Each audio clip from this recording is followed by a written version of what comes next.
হযরত রাবিয়া বসরি রাদিয়াল্লাহু তাআলা আনহু ছিলেন একনিষ্ঠা সাদিকা। তিনি পার্থিব জীবনের সকল ভোগবিলাস ত্যাগ করে শুধুমাত্র আল্লাহর প্রেমে মুগ্ধ ছিলেন। তার ইবাদত ও তাহাজ্জুদ নামাজের খ্যাতি ছিল সুদূর প্রসারী।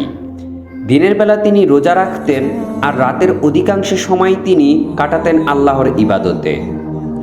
একদিন গভীর রাতে যখন চারপাশ নিস্তব্ধ, রাবিয়া বসরি রাদিয়াল্লাহু তাআলা আনহু তাহাজ্জুদের জন্য প্রস্তুতি নিচ্ছিলেন। তীব্র শীতের রাত, কনকনে ঠান্ডা বইছে।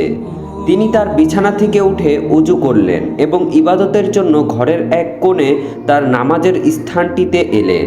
সেখানে তিনি দেখলেন যে তার গায়ের একটি উৎস পশমের চাদর বা মোটা কাপড়, যা তিনি তাহাজ্জুদের সময় ব্যবহার করতেন, সেটি গুটিয়ে মেঝেতে রাখা আছে।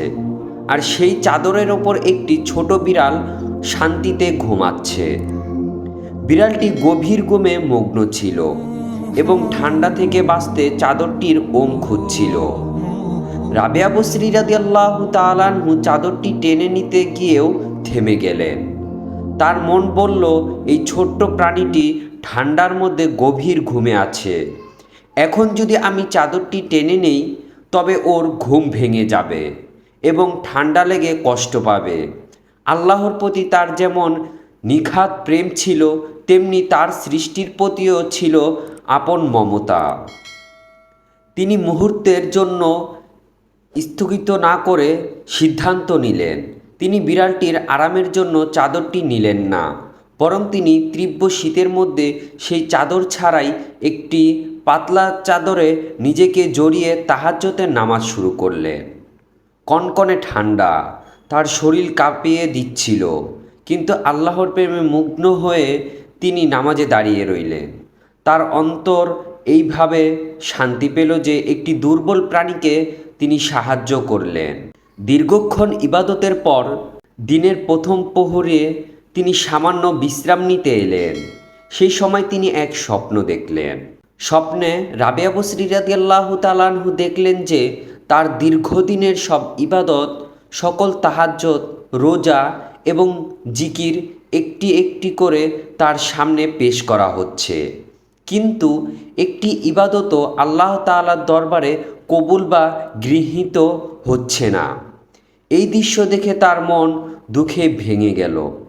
তিনি বিচলিত হয়ে কাঁদতে লাগলেন। তখন আল্লাহ তাআলার পক্ষ থেকে একটি ঐশী বাণী এলো।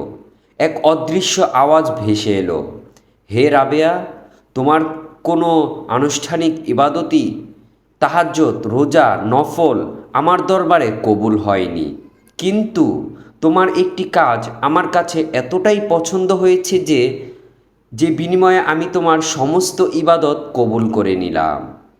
রাবেয়া বসরি বিনয়ের সাথে জিজ্ঞেস করলেন, হে আমার রব, সেটি কোন কাজ যা আপনার এত পছন্দ হয়েছে? উত্তরে অদৃশ্য বাণী শোনা গেল, সেটি হলো সেই বিড়ালের প্রতি তোমার দয়া।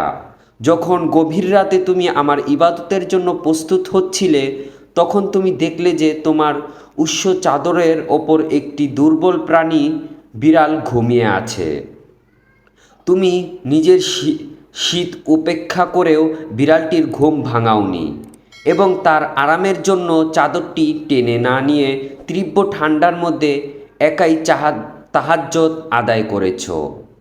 সৃষ্টির প্রতি তোমার এই নির্ভেজাল মমতা ও দয়াই হলো খাঁটি ইবাদত, কারণ আমার বান্দাদের প্রতি ভালোবাসা ও দয়াই আমার সবচেয়ে প্রিয়।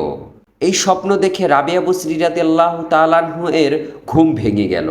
তিনি উপলব্ধি করতে পারলেন যে শুধুমাত্র আনুষ্ঠানিক বা উপাসনাই ইবাদত নয়, বরং আল্লাহর সৃষ্টির প্রতি নিঃস্বার্থ ভালোবাসা, দয়া এবং মমতাবোধই হলো সর্বশ্রেষ্ঠ ইবাদত, যা আল্লাহর দরবারে সহজে কবুল হয়ে যায়।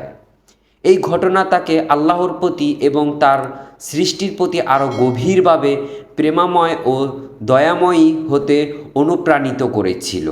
সুপ্রিয় দর্শক, এই ঘটনাটি আপনার কাছে কেমন লেগেছে কমেন্ট বক্সে জানাবেন এবং একটি লাইক দিয়ে আরও এমন ইসলামিক গল্প শুনতে আমাদের হেকমতের গল্প চ্যানেলটি সাবস্ক্রাইব করে রাখবেন। আল্লাহ হাফেজ। দেখা হবে পরবর্তী ভিডিওতে ইনশাআল্লাহ।